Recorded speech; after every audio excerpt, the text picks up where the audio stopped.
अस्मद्गुरुभ्यो नमः। काश्यपान्वयसञ्जातं नारायणपदाश्रितं श्रीमन्नारायणं वन्दे यतीश्वरश्रियाजुषम्। आपदामपहर्तारं दातारं सर्वसम्पदां लोकाभिरामं श्रीरामं भूयो भूयो नमाम्यहम्। मनोजवं मारुततुल्यवेगं जितेन्द्रियं बुद्धिमतां वरिष्ठं वातात्मजं वानरयूथमुख्यं శ్రీరామదూతం శిరసా నమామి. భగవంతుడు తానే ఒక అవతారంలో వచ్చి తన్నే పూజించుకున్నాడు కనుక రంగనాథుడికి పెరియ పెరుమాళ్ అని తమిళ భాషలో పిలుస్తారండి. పెద్ద దేవుడు అని పిలుస్తారు ఆయన. అంటే భగవంతుడు అర్చారూపంగా తానే ఉన్నాడు, విభవావతారంగా ఒక కదిలే రూపంగా కూడా మానవాకృతిలో తానే వచ్చాడు రాముడిగా. మళ్ళీ తనకి తానే ఆరాధన అందించుకున్నాడు కదా, అట్లా భగవత్ స్వరూపానికి భగవత్ స్వరూపంతోనే ఆరాధన అందించుకున్నాడు కనుక రంగనాథుడికి పెద్ద దేవుడు పెరియ పెరుమాళ్ అని ద్రావిడ ప్రబంధంలో ద్రావిడ భాష గౌరవిస్తుంది, ఆ స్వామి వైభవాన్ని కీర్తిస్తూ. అట్లా రామచంద్రమూర్తి సహపత్న్యా విశాలాక్ష్య నారాయణముపాగమత్ అని వాల్మీకి భగవానుడు స్పష్టంగా చెప్తాడు. విశాలమైన కన్నులు కలిగినటువంటి సీతమ్మతో కలిసి నారాయణుని ఆలయానికి వెళ్ళి అక్కడ నిద్ర చేసి ఆయనకి విధి విధానములతో ఆరాధన చేశాడు. ఎప్పుడు పట్టాభిషేకానికి ముందు ఇది చెప్తాడు తప్ప ఆయన అందంగా అవటానికి రోజు కూర్చొని శ్యామలాదేవి మంత్రాలు చదివాడు, ఇంకొక అమ్మవారిని పూజించాడు ఎక్కడ చెప్పలేదు. ఒకవేళ అలా శ్యామలాదేవిను లేక ఇతర దేవతలను ఉపాసించి అందం వస్తే, రాముడంతా అందం వస్తే, ఇంకెక్కడైనా మనం మొత్తం భారతీయ వైదిక వాంగ్మయంలో వెతికి చూసినా రాముడిని మించిన అందగాడు కానీ అసలు రాముడి అందానికి దగ్గరగా వచ్చేవారు కానీ కనపడరే. మరి ఎందరో ఉపాసనలు చేసి తెచ్చుకోవచ్చు కదా అందాన్ని. ఈ చెప్పేవాళ్ళు ఒక అడుగు ఎత్తు పెరగచ్చు, ఈ చెప్పేవాళ్ళు ఇంకొంచెం అందంగా కూడా తయారవచ్చు, చట్టి ముక్కుపై కోటేరు ముక్కు తెప్పించుకోవచ్చు. సాధ్యం కాదు అది. రాముడి సౌందర్యం, రాముడి గుణాలు, సౌగంధ్యం సహజ సిద్ధం అండి. సీతమ్మ ఏం చెప్పింది? భాస్కరుడితో ప్రభ ఎట్లా ఉంటుందో రాముడు ఆయన జన్మిస్తూనే సహజ సిద్ధంగా అవతరించాడు. ఎట్లాంటి అందం రాముడిది? చంద్రకాంతాననం రామం అతీవ ప్రియ దర్శనం రూపౌదార్య గుణై పుంసాం దృష్టి చిత్తాపహారిణం అంటాడు వాల్మీకి భగవానుడు. చంద్రకాంతాననం, పూర్ణిమ నాటి చంద్రుని చూస్తే 16 కళ్ళతో ఇంకా ఇంకా చూడాలని ఎలా అనిపిస్తాడో, రూపం చేత ఔదార్యాది గుణముల చేత కూడా పుంసాం దృష్టి చిత్తాపహరిణం అంటే ఆయన కేవలం సహజంగా లోకంలో స్త్రీలు పురుషులకి, పురుషులకి స్త్రీలు నచ్చుతూ ఉంటారు. ఇది పరస్పరం సహజం, లోక సహజం ఇది. కానీ రాముని చూస్తే పురుషులు కూడా మోహించేవారండి. పుంసాం దృష్టి చిత్తాపహారిణం అంటే మయమరచిపోయేవారు. తపస్సులు చేసుకునే ఋషులు కూడా రాముడు దండకారణ్యంలో సంచరిస్తూ ఉంటే జపం చేసేవారు జపం చేయటం మానివేసి రాముడికి అలా చూస్తున్నారు. తపస్సు ఆచరించే వాళ్ళు తపస్సు చేయడం మానివేసి అలా చూస్తున్నారు. యజ్ఞకుండములలో స్వాహాకారములు చేస్తున్న వాళ్ళు, ఆహుతులు అర్పించేవాళ్ళు రాముని చూస్తూ స్తంభించిపోయి అలా నిలిచిపోయారు. ఎట్లాంటి సౌందర్యం అండి రామచంద్రమూర్తిది! నిజానికి ముక్కు చెవులు కోశారు శూర్పణఖకి. ఒక వ్యక్తి వల్ల మనం హర్ట్ అయితే తిట్టాలి వాళ్ళని కదా, కానీ వాళ్ళ అన్నయ్య దగ్గరికి వెళ్ళి కంప్లైంట్ ఇవ్వడానికి వెళ్ళింది రాముడి మీద, లక్ష్మణుడి మీద. నా ముక్కు చెవులు కోశారని వెళ్ళిన ఆవిడ ఏం చెప్పాలి? పరమ దుర్మార్గులు, దుష్టులు, నన్ను ఇట్లా ఇబ్బంది పెట్టారని కదా చెప్పాలి. అలా చెప్పదు. సుకుమారవు, తరుణవు, రూప సంపన్నవు, మహాబలవు, పుండరీక విశాలాక్షవు అంటుందండి చెవుడ. అన్నయ్య కోస్తే కోసారు కానీ ఎంత అందగాడో తెలుసా వాళ్ళిద్దరు, ఎంత బలవంతులో తెలుసా, ఎంత సుకుమారులో తెలుసా, వాళ్ళ కళ్ళున్నాయి, ఎంత విశాల పుండరీక నేత్రాలు ఉన్నాయో. ఈ పుండరీకాక్షత్వం భగవంతుడి యొక్క ఒక వైభవోపేతమైన ఒక గుర్తండి ఆయనకి. ఆయన ఏ అవతారం ధరించినా ఆయన నేత్రాలంత గొప్ప నేత్రాలు ఇంకెక్కడ కనపడవు మనకి అంటారన్నమాట. ఆ నేత్ర సౌందర్యమే చెబుతుందిట ఈయనే సాక్షాత్ భగవంతుడు అని. ఇప్పుడు ఒక మనిషికి కొన్ని గుర్తులు ఉంటాయి కదా, ఈయనే భగవంతుడిని ఎలా చెప్తాం?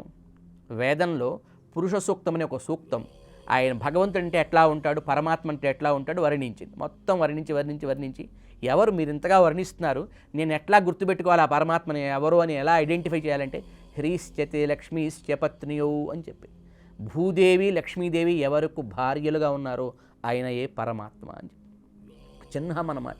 లక్ష్మి ఎవరి వక్షస్థలంలో ఉంటుందో, శ్రీవత్సమనే పుట్టుమచ్చ ఎవరి వక్షస్థలంలో ఉంటుందో, విశాల పుండరీకాక్షత్వం ఎవరికి ఉంటుందో ఆయనయే పరమాత్మ అనేది వేదం నిష్కర్షగా చేసింది. అందుకే పుండరీకాక్ష మన నామంతోనే పవిత్ర వైదిక కార్యక్రమాలన్నీ ప్రారంభమవుతాయి. సంధ్యావందనాదులు చేస్తూ మనిషి తన్ని తాను పవిత్రుడు చేసుకోవాలనుకునేటప్పుడు పవిత్రోవా సర్వావస్థాంగతోపివా యస్మరెత్ పుండరీకాక్షం సబాహ్యాభ్యంతర శుచి అంటాడనమాట. అంటే శారీరకంగా ఉండే అపవిత్రతలు పోవాలన్నా, లోపల ఆత్మకి మనసుకు పట్టిన అపవిత్రతలు పోవాలన్నా ఒక్కసారి భగవంతుడి విశాల సుందర పద్మాలను ధిక్కరించేటువంటి శతసహస్ర దళ పద్మాలను ధిక్కరించేటువంటి ఆ దివ్య సౌందర్య నేత్రాలను తలుచుకుంటే, ఆ పుండరీకాక్ష నేత్రాలను తలుచుకొని పుండరీకాక్షాయ నమః పుండరీకాక్షాయ నమః అంటే చాలు మనకి పవిత్రత వస్తుందండి. ఎప్పుడైనా స్నానాదులు చేయడానికో ఆచారం పాటించడానికో కుదరదు అనుకుందాం భౌతికంగా, పుండరీకాక్షాయ నమః పుండరీకాక్షాయ నమః పుండరీకాక్షాయ నమః అంటే చాలుట. వేదం చెప్పింది దీన్నే. జితంతే పుండరీకాక్ష అనే ఒక పదం కలిపితే చాలు, పుండరీకాక్ష శబ్దాన్ని జతంతే అంటూ స్మరిస్తే చాలు, అక్కడ కలిగే ఫలితాలు ప్రభావం ఎట్లా ఉంటుందో అసలు వర్ణించలేమని శాస్త్రం చెప్పింది. అంత గొప్ప నేత్రాలు కలిగిన వాడు భగవంతుడు. కేవలం పురుషులనే కాదండి, రామ కమలపత్రాక్ష సర్వసత్వమనోహర అంటాడు వాల్మీకి భగవానుడి రామాయణంలో ఆంజనేయ స్వామి సీతమ్మకి చెబుతూ ఇదే సుందరకాండలో. ప్రాణం ఉన్నా లేని అచర జీవజాతిని కూడా కరిగేట్టు చేయగలిగిన నేత్రాలు. కృష్ణావతారంలో ఒక సందర్భం వస్తుంది ఈ నేత్ర సౌందర్యం మీద.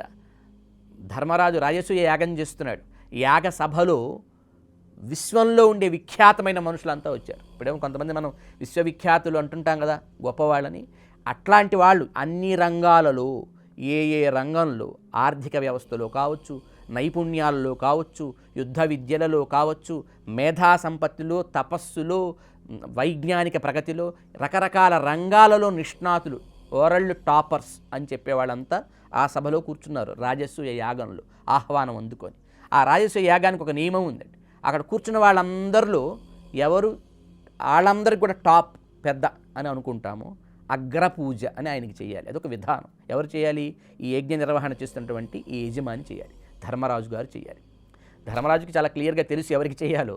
కానీ ధర్మరాజు కనుక ఒక వ్యక్తిని సెలెక్ట్ చేసుకొని చేస్తే మిగతా వాళ్ళందరూ తప్పుబట్టి వస్తారని ఒక మాట పెద్దవాడైన సకల ధర్మములు తెలిసిన భీష్మ పితామహుని అడగాలని, తాత ఈ సభలో ఎవరికి నేను అగ్రపూజ చేయాలి, నువ్వు చెప్పు, నీ అభిప్రాయం చెప్పు అని అడిగాడు. అడిగితే ఆయన అన్నాడు, చూడయ్యా ఒక్కసారి సభలో కూర్చున్న వాళ్ళ ముఖాలకేసి ఎవడి కళ్ళు పెద్దగా ఉన్నాయి వాడికి చెయ్యి. చాలా సింపుల్గా చెప్పాడు చెట్కా. సంబంధీ తే, వాడు నీకు సంబంధి కూడా. పృథు దీర్ఘాక్ష, చాలా పెద్ద విశాల సుందర నేత్రాలు కలిగినటువంటి వాడు, అతడికి చేయని చెప్పాడు. అంటే ఈ పుండరీకాక్షత్వం భగవంతుడు ఏ అవతారంలో ఉన్నా ఆయన ప్రత్యేకతని, ఆయన విలక్షణతని తెలియచేయడానికి పనికి వస్తుందన్నమాట. అప్పుడు కృష్ణ పరమాత్మకి అగ్రపూజ చేశాడు. ఇది రామాయణంలో. కనుక భగవంతుడి రామచంద్రుడి సౌందర్యం అరువు తెచ్చుకుందో మంత్రజపాలు చేస్తూ వచ్చిన సౌందర్యం కదది. ప్రపంచంలో ఉండే అన్ని అందాలకి అందాలని అరువివ్వగలిగిన అసలందం అది, మూలకందం. జగన్మూలకందం ముకుందం అంటారన్నమాట. ఈ సృష్టిలో ఉండే సకల సౌందర్యాలకి ఆయన మూలకందుడు. ఎంత గొప్పవాడు ఆ భగవత్ సౌందర్యం అంటే, ప్రపంచంలో చాలా సుకుమారమైనవి పుష్పాలు. ఆ పుష్పాల్లో కూడా బాగా సుకుమారమైంది పద్మంట. దేవతా పుష్పం కదా పద్మం అంటే. ఆ పద్మంలో కూడా మధ్యలో పుప్పొడి ఉంటుంది, పౌడర్. అది ఎంత సుకుమారంగా ఉంటుంది, పువ్వు రేకు కంటే ఇంకా సుకుమారంగా మెత్తగా పౌడర్లా ఉంటుంది.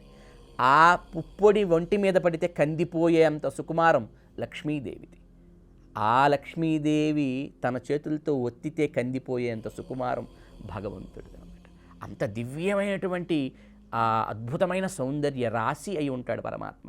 ఎత్కరోషి యదస్నాసి యజ్జుహోషి దదాసి తపస్యసి తత్కరుష్వమదర్పణం. నువ్వు ఏం చేసినా, నువ్వు యజ్ఞం చేయి, హోమం చేయి, తినేది ఏం చేయి, ఆ కార్యం యొక్క ఫలమును నాకు కృష్ణార్పణ భావంతో అర్పించమంటాడు. గీతలో చెప్తాడు ఇది మాట. ఇది ఆచరించి చూపించాడండి విశ్వామిత్ర భగవానుడు. నిజానికి మనం భగవద్గీతని పెట్టుకోకుండా, ఇందాక గుండె అండి భగవద్గీతని పెట్టుకొని రామాయణ భారత భాగవతాదులను అర్థం చేసుకోవాలి. వీటన్నిటికి ఒక ఇంటర్లింకింగ్ ఉందండి. భగవద్గీతకి లక్షణ గ్రంథం అని పేరండి. లక్షణాలు భగవద్గీతలో ఉంటాయి, కానీ దానికి ప్రాక్టికల్స్ రామాయణంలో ఉంటాయి, భారతంలో ఉంటాయి, భాగవతంలో ఉంటాయి. For more videos like this, subscribe Big TV channel.